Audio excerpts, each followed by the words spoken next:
Hay un caldero en el desierto mexicano donde la sopa no se hace con carne de res, sino con el cerebro fresco de un estudiante universitario y una columna vertebral humana arrancada de un cuerpo vivo. Los narcos no cocinaban esto por hambre, lo hacían para beberse la invisibilidad. Creían firmemente que al tragar este guiso de sangre, huesos y escorpiones, las balas de la policía los atravesarían como si fueran fantasmas. Esto no es una leyenda urbana. Bienvenidos al Rancho Santa Elena, el lugar donde la magia negra se convirtió en una carnicería tan real, que te revolverá el estómago. Si tu curiosidad es más fuerte que tu miedo, suscríbete ahora para seguir destapando los secretos más macabros y sangrientos que la historia oficial prefiere mantener enterrados. El aire sobre el rancho Santa Elena vibraba con una pesadez que iba más allá del calor sofocante del desierto mexicano, cargado con una estática invisible que erizaba el vello de la nuca incluso a los hombres más endurecidos. Cuando las botas de los agentes federales patearon la tierra seca aquella mañana de abril de 1989, esperaban encontrar toneladas de marihuana y quizás un tiroteo convencional con contrabandistas desesperados. Sin embargo, lo que les recibió no fue el estruendo de los fusiles automáticos, sino un silencio sepulcral y ominoso, roto únicamente por el zumbido frenético de miles de moscas que formaban nubes negras y voraces alrededor de un cobertizo de madera en apariencia insignificante.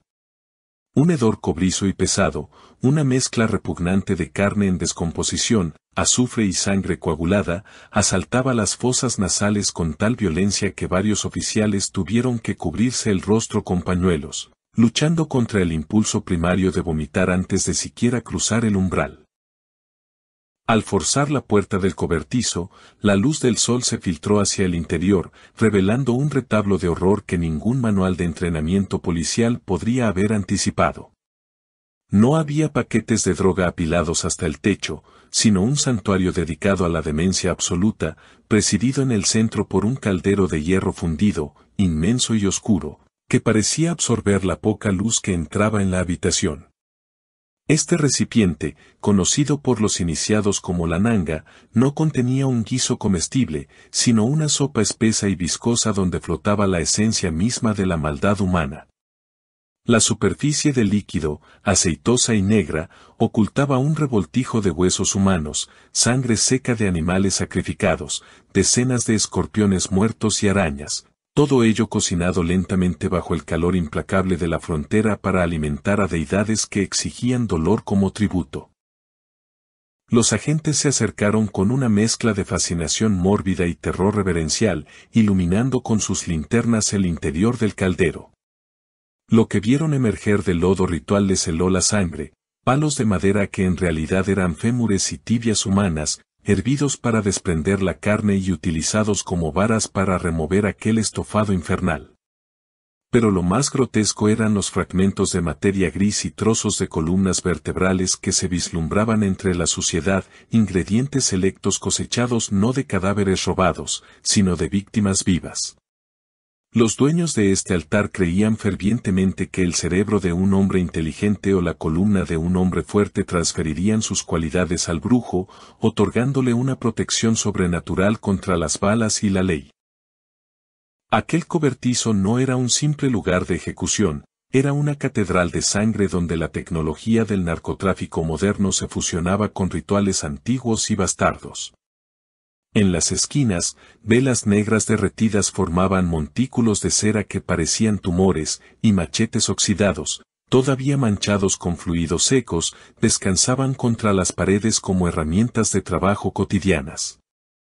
La atmósfera estaba tan cargada de malicia que el aire parecía más denso, dificultando la respiración, como si las decenas de almas que habían sido torturadas y desmembradas en ese preciso lugar estuvieran gritando todas a la vez en una frecuencia que el oído humano no podía captar, pero que el instinto de supervivencia reconocía perfectamente. Aquello no era delincuencia organizada, era el descubrimiento de un agujero en la realidad por donde el infierno se estaba filtrando hacia nuestro mundo, gota a gota, hueso a hueso. Detrás de este altar de huesos y podredumbre se alzaba la sombra alargada de un solo hombre, un titiritero del caos que había logrado lo imposible, someter a los criminales más despiadados de la frontera bajo el yugo de una superstición primitiva. Adolfo de Jesús Constanzo, conocido por sus seguidores como el Padrino, no era un simple narcotraficante con delirios de grandeza, sino un depredador psíquico con un magnetismo personal tan potente que podía convencer a un asesino a sueldo de que la magia era más efectiva que un chaleco antibalas. Con su apariencia de modelo y una voz hipnótica que destilaba seguridad, Constanzo vendió a los cárteles algo que el dinero y las armas automáticas no podían comprar, la invulnerabilidad divina, una póliza de seguros firmada con sangre contra la policía, los rivales y la muerte misma. Para los miembros del cártel de los Hernández, hombres acostumbrados a la brutalidad del negocio de la droga, la oferta del Padrino era irresistiblemente seductora.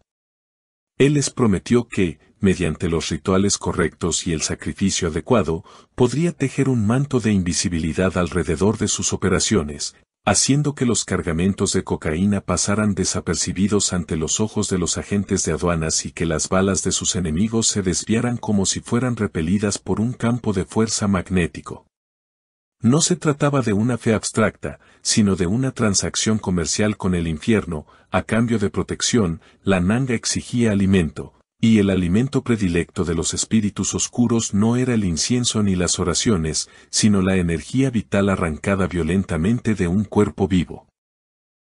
Bajo la tutela de Constanzo, la estructura de la banda criminal mutó en algo mucho más siniestro, convirtiéndose en un culto religioso donde la jerarquía se medía por la capacidad de infligir dolor sin pestañear. Los sicarios, antes hombres de negocios pragmáticos, comenzaron a llevar collares hechos con vértebras humanas ocultos bajo sus camisas de seda, amuletos macabros que creían cargados con la fuerza de los muertos. Antes de cada envío importante de droga, no revisaban los motores de los camiones ni las rutas de escape, sino que participaban en ceremonias donde rociaban los neumáticos y el chasis de los vehículos con sangre fresca, convencidos de que este bautismo escarlata cegaría a las autoridades y abriría los caminos del norte. La lógica del culto era tan circular como aterradora. Cuanto más éxito tenían en el contrabando, más creían en la eficacia de los rituales, y cuanto más creían, más sangre exigía el caldero para mantener el flujo de poder. Lo que comenzó con sacrificios de gallinas, cabras y perros negros pronto dejó de ser suficiente para satisfacer el hambre voraz de la entidad que creían haber despertado. Constanzo, con la frialdad de un científico loco, explicó a sus acólitos que los animales no poseían la complejidad espiritual necesaria para los hechizos de alto nivel. Para obtener una protección total, necesitaban cosechar seres humanos, preferiblemente aquellos con características específicas que pudieran ser absorbidas por la nanga. Así, el rancho Santa Elena se transformó en un matadero metafísico donde la muerte era una herramienta de trabajo. La paranoia y el fanatismo se entrelazaron hasta tal punto que el asesinato dejó de ser un medio para eliminar competencia y se convirtió en un acto de devoción sagrada. Los miembros del culto caminaban por el desierto con la arrogancia de los inmortales, mirando al resto del mundo como ganado potencial, simples recipientes de energía esperando ser vaciados para alimentar su propia leyenda. En la mente torcida del Padrino, ya no eran criminales huyendo de la ley, sino sumos sacerdotes de una nueva religión fronteriza, y para que su imperio siguiera creciendo, necesitaban un sacrificio que aportara inteligencia y astucia al caldero, alguien cuyo cerebro fuera digno de ser consumido por los dioses. En la primavera de 1989, la ciudad fronteriza de Matamoros se había convertido en un hervidero de neón, alcohol barato y hormonas desenfrenadas, invadida por miles de estudiantes universitarios estadounidenses que cruzaban el río Bravo buscando el paraíso del Spring Break. Entre la multitud de rostros jóvenes y despreocupados que abarrotaban la calle Álvaro Obregón, caminaba Mark Kelron, un estudiante de medicina de la Universidad de Texas, con el futuro brillante de un joven privilegiado y la confianza ingenua de quien nunca ha conocido la verdadera maldad. Para sus amigos, era una noche más de fiesta y excesos, Para los ojos oscuros que observaban desde las sombras de una camioneta aparcada, Mark no era una persona, sino un espécimen perfecto, una pieza de casa mayor que resplandecía con una vitalidad que los dioses de la oscuridad encontrarían irresistible. La desaparición de Mark no tuvo la teatralidad de un secuestro de película, fue un acto de violencia quirúrgica y silenciosa que ocurrió en los márgenes de la percepción, justo cuando la víctima se separó unos metros de su grupo para buscar un baño. En cuestión de segundos, la realidad segura del estudiante se fracturó cuando unos brazos fuertes lo arrastraron hacia el interior de un vehículo gris, arrancándolo de la acera festiva y sumergiéndolo en una pesadilla claustrofóbica. Sus amigos, aturdidos por la música y la multitud, tardaron demasiado en notar su ausencia, creyendo que simplemente se había perdido en algún bar o que estaba hablando con alguna chica, sin sospechar que Mark ya estaba viajando a toda velocidad por carreteras de tierra, alejándose de la civilización y adentrándose en el corazón de las tinieblas. El viaje hacia el rancho Santa Elena fue un descenso gradual al infierno, donde el silencio de sus captores era más aterrador que cualquier amenaza verbal. Mark, un atleta disciplinado y racional, intentaba buscar una explicación lógica, pensando en un robo o un secuestro exprés para pedir rescate a su familia, pero la actitud de los hombres que lo rodeaban no encajaba con el perfil de delincuentes comunes. No le pidieron las tarjetas de crédito ni el reloj, lo miraban con una indiferencia gélida, evaluando su cuerpo no por lo que llevaba puesto, sino por lo que contenía dentro, tratándolo con la misma frialdad con la que un granjero inspecciona al ganado antes del matadero. Al llegar al destino, la atmósfera cambió drásticamente, el aire olía a tierra quemada y a algo metálico que su mente de estudiante de medicina reconoció instintivamente, aunque se negó a aceptarlo. Lo que sucedió en las horas siguientes desafió toda comprensión humana sobre la crueldad. Mark no fue arrojado a una celda sucia para pudrirse, fue alimentado y se le dio agua, cuidado con una atención meticulosa que resultaba grotesca, pues su propósito era mantener el ingrediente fresco y libre de toxinas de estrés que pudieran arruinar la pureza del ritual. Adolfo Constanzo, el padrino, había sido muy específico en sus demandas, necesitaba un cerebro superior, una mente educada y disciplinada que hubiera absorbido conocimiento, para añadir esa esencia al caldero hirviente. En la lógica retorcida del culto, al consumir y ofrecer el cerebro de un estudiante universitario, la banda adquiriría la astucia necesaria para burlar a las fuerzas del orden y la inteligencia para expandir sus operaciones de narcotráfico sin ser detectados. Mark Kilroy pasó sus últimas horas de vida consciente de que era el protagonista involuntario de una obra macabra, observando cómo sus captores afilaban machetes y preparaban velas negras con una devoción religiosa. No había odio en sus ojos, solo una determinación fanática. Para ellos, el joven estadounidense no era un enemigo, sino un regalo sagrado, un envase de poder que debía ser abierto con precisión.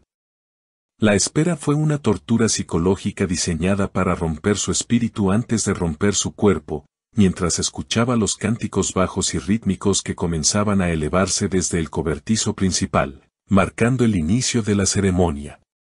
La noche del desierto, vasta e indiferente, se cerró sobre el rancho, y Mark comprendió con un terror absoluto que su destino no era ser rescatado, sino ser desmantelado pieza a pieza para alimentar la vanidad mágica de unos monstruos que creían que su sangre era la llave de la inmortalidad. La luna llena que colgaba sobre el desierto de Matamoros aquella noche no ofrecía consuelo ni luz de esperanza, sino que actuaba como un reflector frío sobre un escenario preparado para el sacrificio ritual más atroz de la historia criminal moderna. En el centro del claro, rodeado por velas negras que parpadeaban contra el viento seco, el caldero de hierro ya estaba hirviendo, emitiendo vapores tóxicos que olían a cobre, sangre vieja y hierbas quemadas.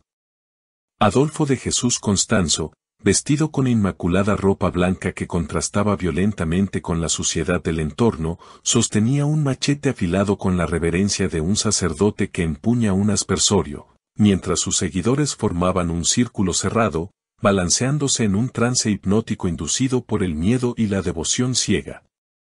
No había tambores ni música frenética, solo el sonido del líquido burbujeante y la respiración entrecortada de Mark Kilroy, quien, arrodillado en la tierra y con las manos atadas a la espalda con alambre industrial, miraba fijamente el rostro de su verdugo, comprendiendo finalmente que no había rescate posible, solo una oscuridad inminente y definitiva. El padrino no veía a un ser humano temblando frente a él, sus ojos oscuros y vacíos solo veían una batería espiritual cargada de energía potencial, un recurso necesario que debía ser cosechado para blindar su imperio de narcotráfico. En la teología retorcida de Palo Mayombe que Constanzo había pervertido, la columna vertebral representaba el eje del mundo y el control sobre los espíritus, y el cerebro era el asiento de la inteligencia y la astucia. Necesitaba ambas piezas intactas y extraídas con precisión para que la magia funcionara. Se acercó a Mark no con ira, sino con una calma profesional y terrorífica, susurrando palabras en una lengua muerta que se perdían en la brisa nocturna, preparando el golpe que separaría el alma del cuerpo y convertiría al estudiante en un soldado fantasma para su ejército de demonios. El golpe fue seco, brutal y ejecutado con una fuerza inhumana. El machete descendió en un arco perfecto, brillando por una fracción de segundo bajo la luz lunar antes de impactar en la base del cráneo de Mark con un sonido repugnante de hueso partiéndose y carne desgarrándose que hizo eco en el silencio del rancho.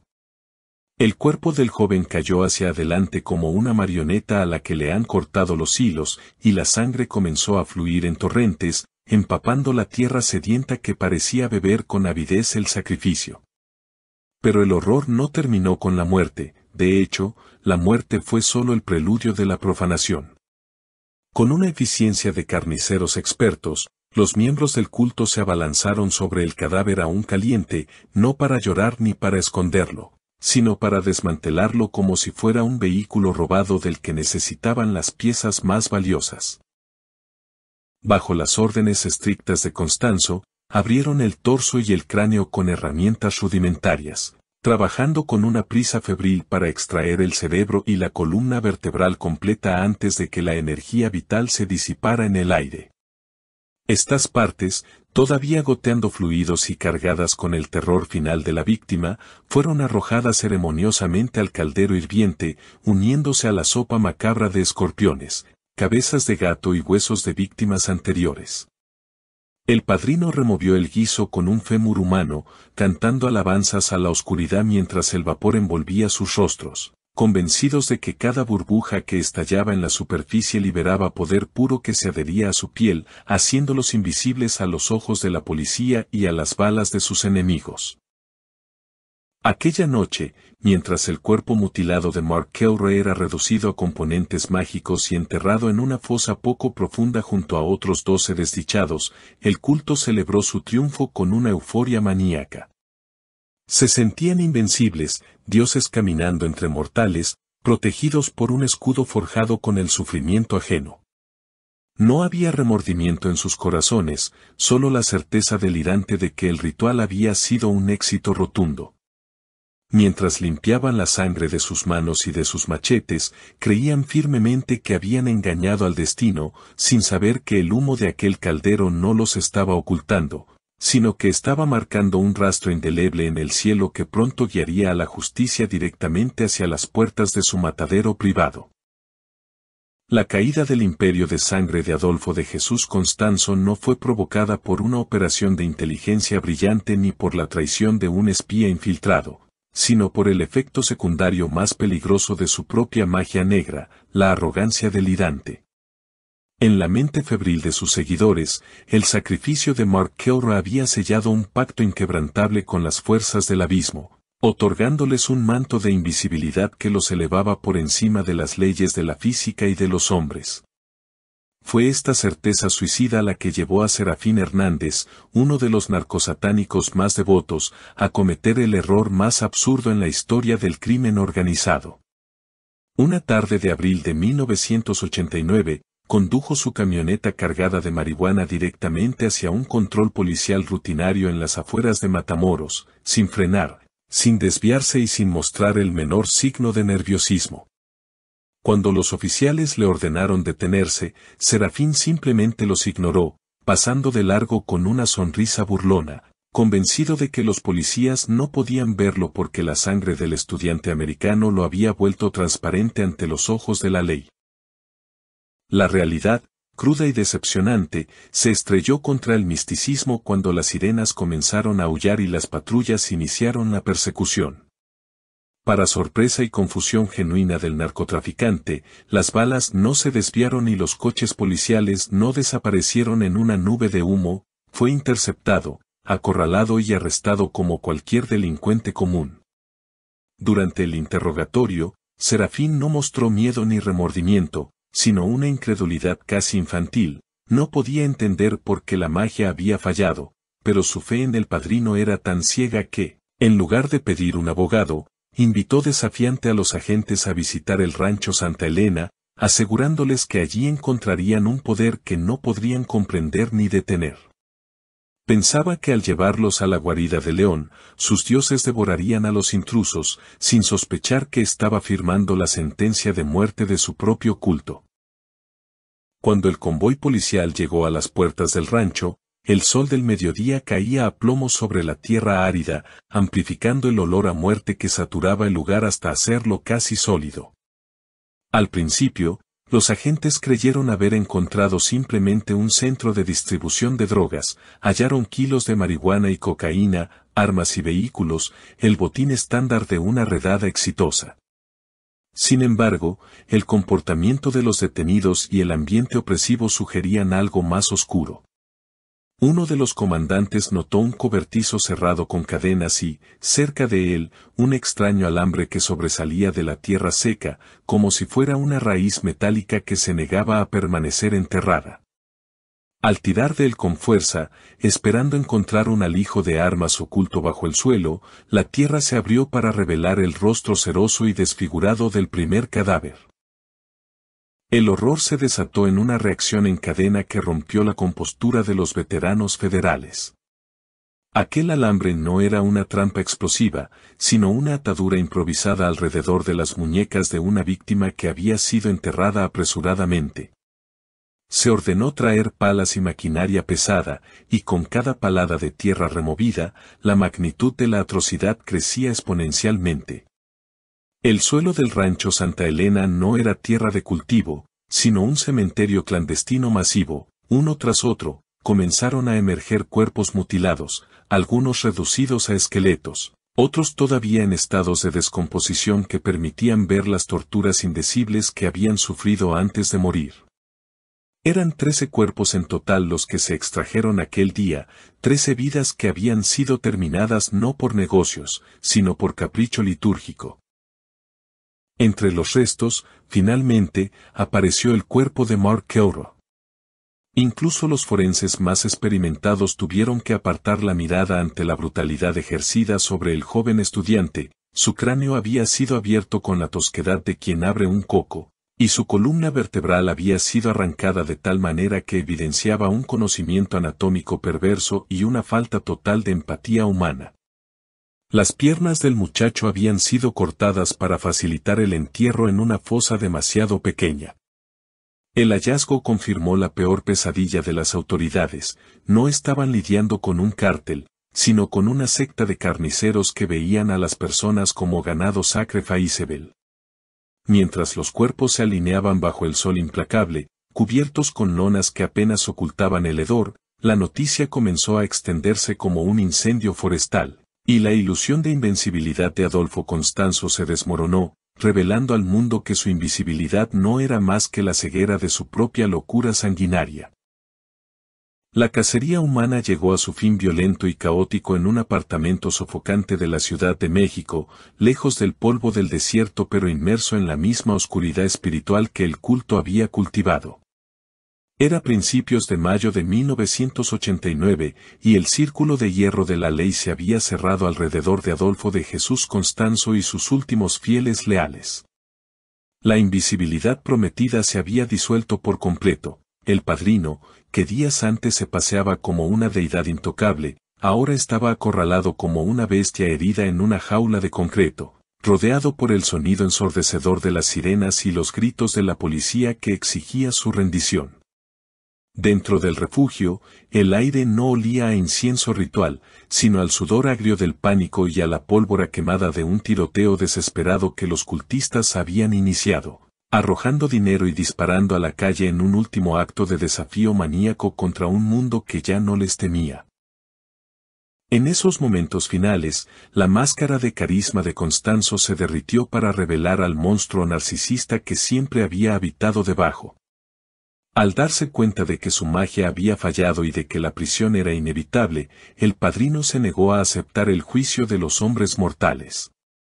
No hubo una última ceremonia, ni oraciones solemnes a los dioses oscuros para que lo salvaran, hubo simplemente una orden fría y egoísta ladrada a uno de sus sicarios más leales, Álvaro de León, conocido como el Dubi. Con la mirada inyectada en sangre y la mandíbula tensa por la furia de haber perdido su reino, Constanzo le ordenó que lo ejecutara allí mismo, prefiriendo la muerte rápida de una ametralladora al lento marchitamiento en una celda. El sicario, condicionado por meses de obediencia absoluta y terror, levantó el arma temblando y roció de balas a su Mesías y a su amante, Martín Quintana, terminando en segundos con la vida del hombre que había prometido ser eterno.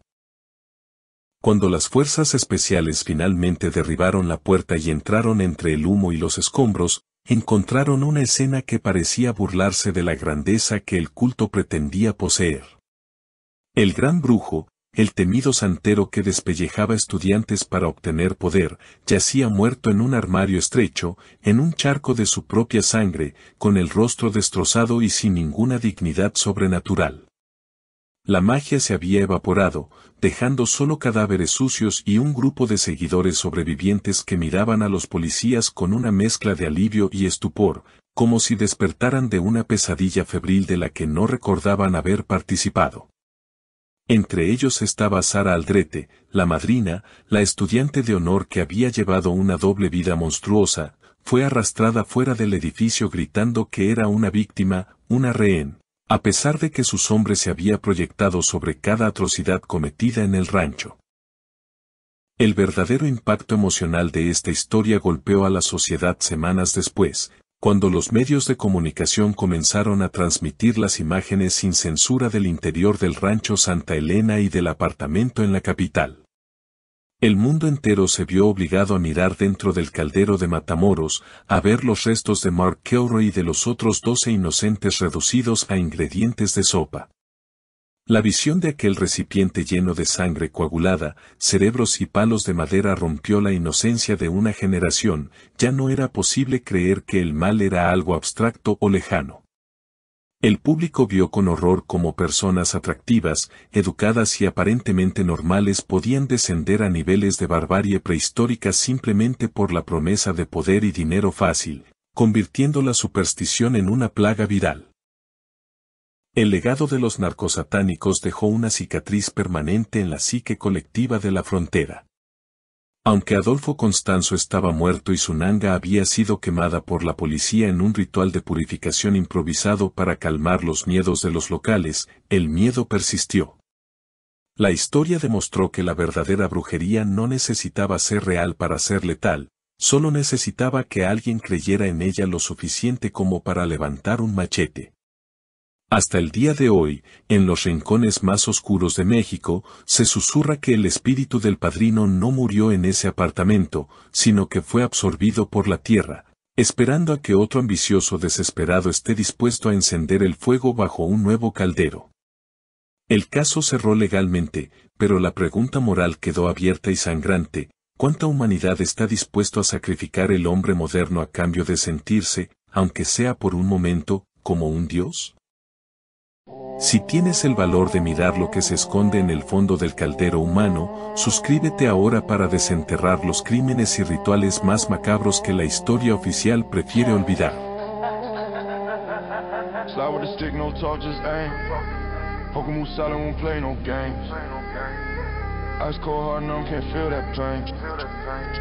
They switch sides quick when they smell that fame.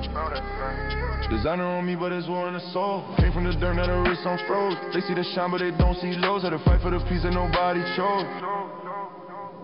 Still some sound glad when it always slide. Deep bass hit for the woo worldwide. No cap, no fear, no switching my pride. Pop smoke, Tony, you kick of that vibe. Yeah. Just sound glad when it always slide. It's a city code, we don't testify.